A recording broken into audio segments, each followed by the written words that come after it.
আচ্ছা, শুরু। জয় নিতাই, জয় গৌরসুন্দর। ধ্রুব মহারাজ তিনি তার পিতার কাছে বলেছিলেন, ধ্রুব মহারাজ তিনি তার পিতার চরণে প্রার্থনা করছেন, হে পিতা, হে পিতামহ, আপনি আমাকে একবার কোলে নিন। ধ্রুব মহারাজ পিতার কাছে প্রার্থনা করছে যে পিতা আপনি আমাকে একবার কোলে নিন, আমি কোলে উঠতে চাই। এই জগতে কোন সন্তান চায় না বলুন তো তার পিতার কোলে উঠতে? এই জগতে সমস্ত সন্তানই তো চায় তার পিতার কোলে উঠবে, পিতার কোলে উঠে খেলা করবে। ধ্রুব মহারাজ অনেকবার প্রার্থনা করছে, উত্তানপাদের চরণে পড়ছে, পিতা আপনি আমাকে একবার কোলে নিন। আপনি আমার বিমাতা ওই সুরুচির পুত্রকে, ওই উত্তমকে কোলে নিয়েছেন, আমাকে কি আপনি নিতে পারেন না? আমি কি আপনার পুত্র নই? আপনি আমাকে একবার কোলে নিন। অনেক আকুতি মিনতি করছে ধ্রুব মহারাজ, কিন্তু উত্তানপাদ কখনোই ধ্রুবকে কোলে নিতে চাচ্ছে না। কেন না, উত্তানপাদ জানে যে সুরুচি যদি একবার দেখে নেয় তাহলে তো সুরুচি আমাকে ভালোবাসবে না।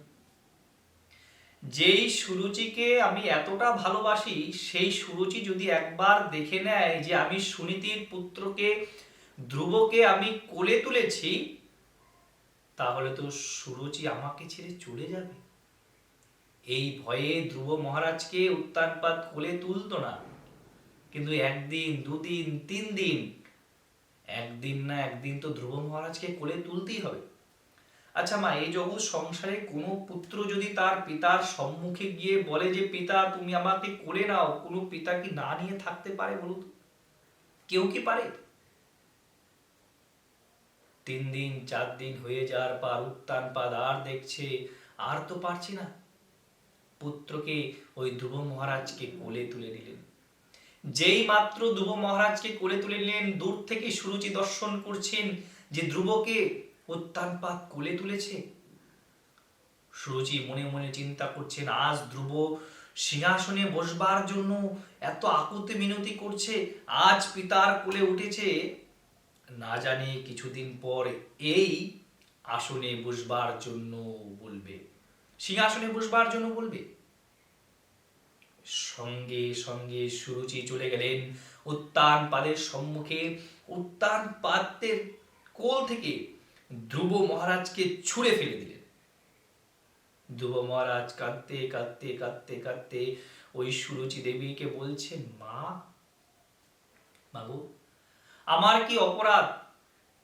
এই জগৎ সংসারে প্রত্যেক সন্তানই তো চায় তার পিতার কোলে একটু উঠবে, পিতার কোলে ভালোবাসা পাবে, পিতার কোলে খেলা করবে। মা, আমার কি ইচ্ছা হয় না?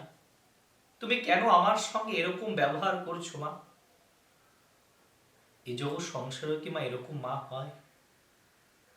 ধ্রুব মহারাজকে কোলে থেকে ফেলে দিলেন।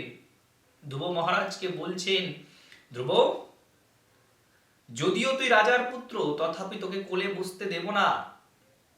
তুই যদি আমার গর্ভ থেকে জন্মগ্রহণ করতিস, যদি তুই আমার পুত্র রূপে জন্মগ্রহণ করতিস, তবেই তুই এই কোলে বসবার বা এই আসনে বসবার সুযোগ পেতিস। তুই আমার কোলে জন্মগ্রহণ করিসনি, আমার গর্ভে জন্মগ্রহণ করিসনি, যা তুই চলে যা।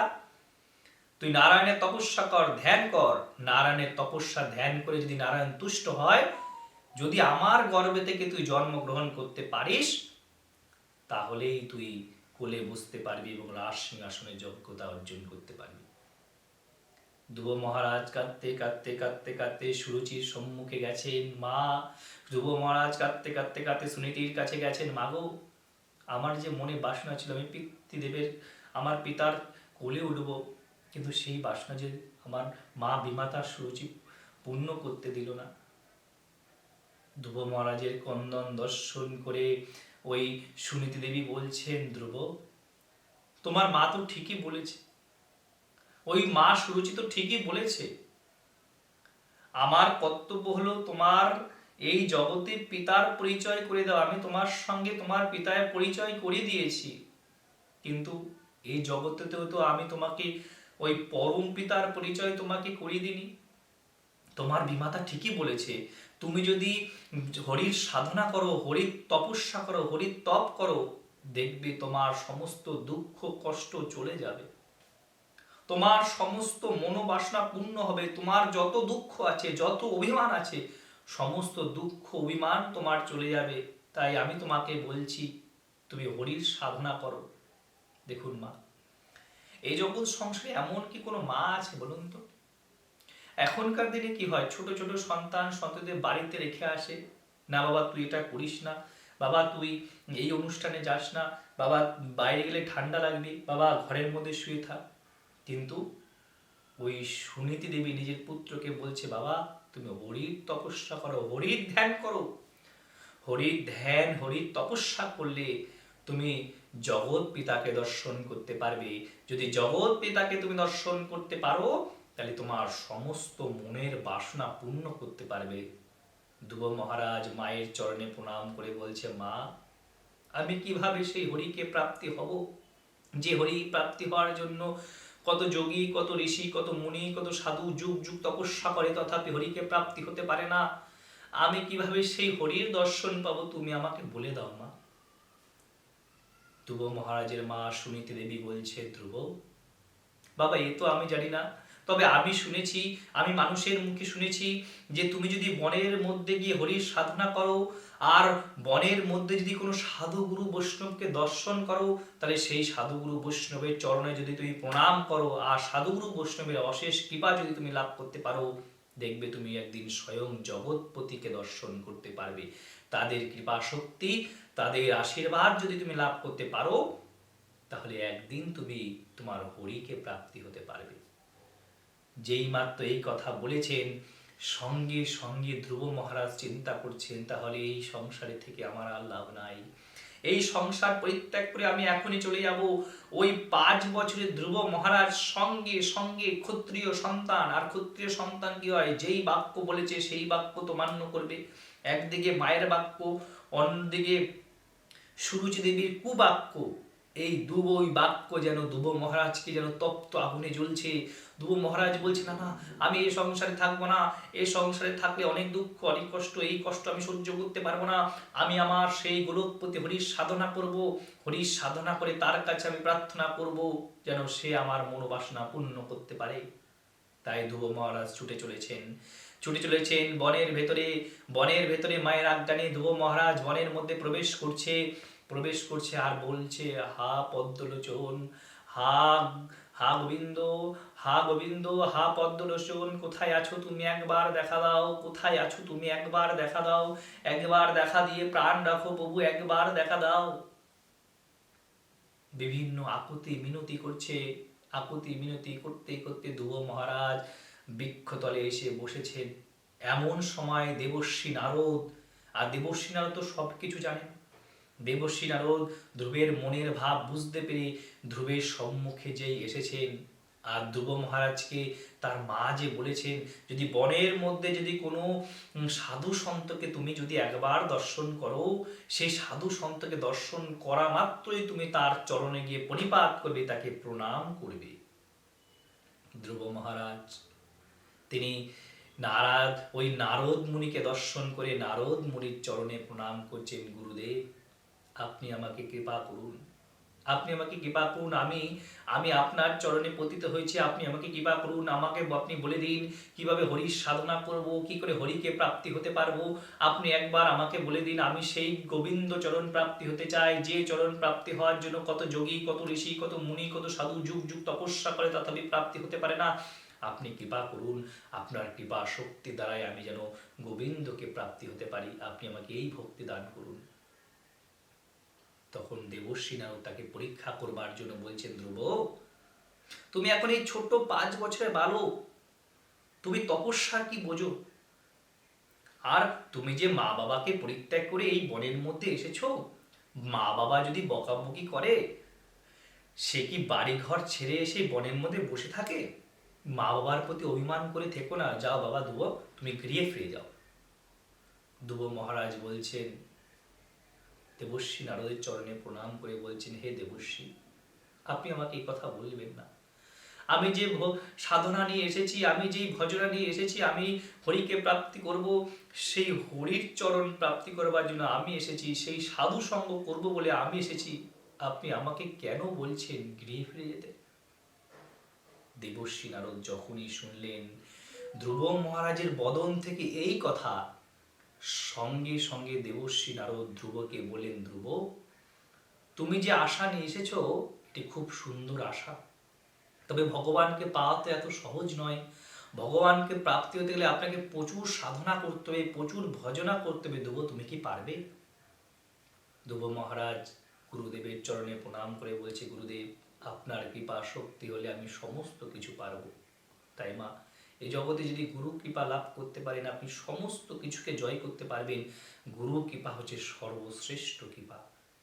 ধ্রুব মহারাজ সেই দেবর্ষি নারদের চরণে প্রণাম করছে। দেবর্ষি নারদ ধ্রুব মহারাজকে বলছে, ধ্রুব, তোমাকে আমি আশীর্বাদ করছি, শোনো। ধ্রুব মহারাজকে ডেকে এনে সেই দেবর্ষি নারদ তার কর্ণে দ্বাদশ অক্ষর বাসুদেব মন্ত্র দান করলেন। ওম নমো ভগবতে বাসুদেবায় নমো নমো। এই মন্ত্র যেই দান করলেন ধ্রুব মহারাজ, মন্ত্র পেয়ে ধ্রুব মহারাজ যেন আনন্দে আত্মরা হয়ে গেছেন। দেবর্ষি নারদ ধ্রুব মহারাজকে বলছেন, ধ্রুব, তুমি এখনই চলে যাও যমুনার তটে মধুবনে চলে যাও। সেই মধুবনে গিয়ে তুমি যমুনার পুলিনে বসে তুমি শুদ্ধ ভাবে ত্রিসন্ধ্যা স্নান করে যোগ আসনে বসে তুমি তোমার আরাধ্য দেবতাকে স্মরণ করো, দেখবে আরাধ্য দেবতা তোমাকে একবার দর্শন দেবে। মধুবন মানে ওই মথুরাতে, তুমি যদি মথুরার যমুনার তটে বসে যদি তুমি তোমার আরাধ্য দেবতার সাধনা করো, আরাধ্য দেবতাকে তুমি প্রাপ্তি হবেই। আর গুরুদেব যখন বলে দিয়েছে প্রাপ্তি তো হবেই। ধ্রুব মহারাজ চলে গেলেন সেই আরাধ্য দেবতাকে সাধনা করতে, আরাধ্য দেবতাকে ভজনা করতে। ধ্রুব মহারাজ চলে গেলেন। দেবর্ষি নারদ এটাও বলে দিলেন, ধ্রুব, তুমি দর্শন করবে, তুমি নয়ন মোদিত হয়ে যখন তুমি ধ্যান করবে, তখন তুমি ধ্যান করতে কিন্তু দেখবে যে একজন অপূর্ব রূপ শঙ্খ চক্র গদা পদ্মধারী নারায়ণ তোমার সম্মুখে আসবে, তোমার হৃদয়ে সদা সর্বদাই বিরাজ করবে। আর তার গলে থাকবে বৈজয়ন্তীর মালা, বদনে থাকবে সুন্দর হাসি, এবং তার অঙ্গ থাকবে নীলাভ সুন্দর মেঘের বর্ণের ন্যায় এক অপূর্ব বালক তোমার হৃদয়ে বিরাজ করবে, তুমি তার ধ্যান করো। ধ্রুব মহারাজ সঙ্গে সঙ্গে দেবর্ষি নারদের কথা মতন ওই মধুবনে বসে সেই অপূর্ব পুরুষের দর্শন করবার জন্য অভিলাষে মনে মনে তিনি চিন্তা করছেন। আর দীর্ঘ 5 মাস যাবৎ ধ্রুব মহারাজ ভগবানের সাধনা করেছেন। 5 বছরের বালক মাত্র 5 মাসে ভগবানকে প্রাপ্তি করেছিলেন মাত্র ধ্রুব মহারাজ। ভাবতে পারছেন? কত যোগী, কত ঋষি, কত মুনি, কত যুগ যুগ তপস্যা করে সাধনা করে, তথাপি তারা ভগবানকে প্রাপ্তি হতে পারে না। কিন্তু ধ্রুব মহারাজ মাত্র 5 মাসে ভগবানকে প্রাপ্তি হয়েছিল। মা, সামান্য কথা নয়, কিন্তু সামান্য কথা নয়। 5 মাস মানে এই 5 মাস নয়, এই 5 মাসটাও কিন্তু তার কাছে অনেক কষ্ট, অনেক সাধ্য তাকে সহ্য করতে হয়েছে। প্রথম মাসে ধ্রুব মহারাজ কেবল বনের কুল আর বেল সেবা করে থাকতো না, তাও কিনা 3 দিন অন্তর অন্তর সেবা করত। ধ্রুব মহারাজ চিন্তা করছেন যে আজও প্রভু আসলো না, কবে আসবে প্রভু, কবে আমাকে দর্শন দেবে। এই চিন্তা করে ধ্রুব মহারাজ ভাবছেন তাহলে হয়তো সামনের মাসে হয়তো প্রভু আসবে। দ্বিতীয় মাসে ধ্রুব মহারাজ তিনি ওই যমুনা তট থেকে ফল মূল ইত্যাদি, গাছের শিকড় ইত্যাদি তুলে এনে ওই গঙ্গার জলে ধৌত করে সেবা করত, তাও কিনা 6 দিন অন্তর অন্তর সেবা করত। মা, 6 দিন পর পর ধ্রুব মহারাজ দেখছেন এখনো ভগবান এলো না, কবে আসবে গৌরহরি, কবে আসবে তুমি? গুরুদেব যখন বলেছে এই বাক্য তো মিথ্যে হবে না, মা সুনীতি যখন বলেছে বাক্য তো মিথ্যে হবে না, তাই গোবিন্দকে প্রাপ্তি করবার জন্য ধ্রুব মহারাজ আবার তীব্র সংকল্প করলেন। তৃতীয় মাস তিনি ওই তৃতীয় মাসে তিনি 1 গণ্ডূষ জল সেবা করে থাকতেন, তাও কিনা 9 দিন অন্তর অন্তর, 9 দিন অন্তর অন্তর সেবা করতেন। এইভাবে তৃতীয় মাস সংকল্প হয়ে গেল। চতুর্থ মাসে ধ্রুব মহারাজ ভাবছেন আমি এসেছিলাম ভজন করতে, কিন্তু আমি ভজন না করে আমি ভোজন করছি, আমি ভগবানকে প্রাপ্তি হতে পারছি, তার মানে আমার ভজনে হয়তো কোনো বাধা আছে, ভজনে হয়তো কোনো বিঘ্নতা আছে। তাই আমি কি করব, আমি এই মাস আর সেবা করব না। তাই ধ্রুব মহারাজ সংকল্প করলেন সমস্ত আহার পরিত্যাগ করে দেবে, শুধু কেবলমাত্র বাতাস সেবা করে থাকবে, বাতাস সেবা করে নিজের জীবনকে অতিবাহিত করবে। তাই ধ্রুব মহারাজ চতুর্থ মাসে কেবল বাতাস সেবা করে থাকলেন, এই তীব্র বাতাস সেবা করে থাকলেন, আর কিছু বায়ু সেবা করলেন, আর কিছু সেবা করলেন না। পঞ্চম মাসে ধ্রুব মহারাজ চিন্তা করলেন যে প্রভু এখনো আসলো না, তাই তিনি বাতাসকেও পরিত্যাগ করে দিলেন, তিনি আর অক্সিজেন নিলেন না, তিনি আর বায়ু সেবা করলেন না, তিনি সমস্ত কিছু ত্যাগ করে তিনি ধ্রুব আসনে বসে ধ্রুব মুদ্রা ধারণ করে তিনি এক পায়ে দাঁড়িয়ে তীব্র সাধনা করলেন।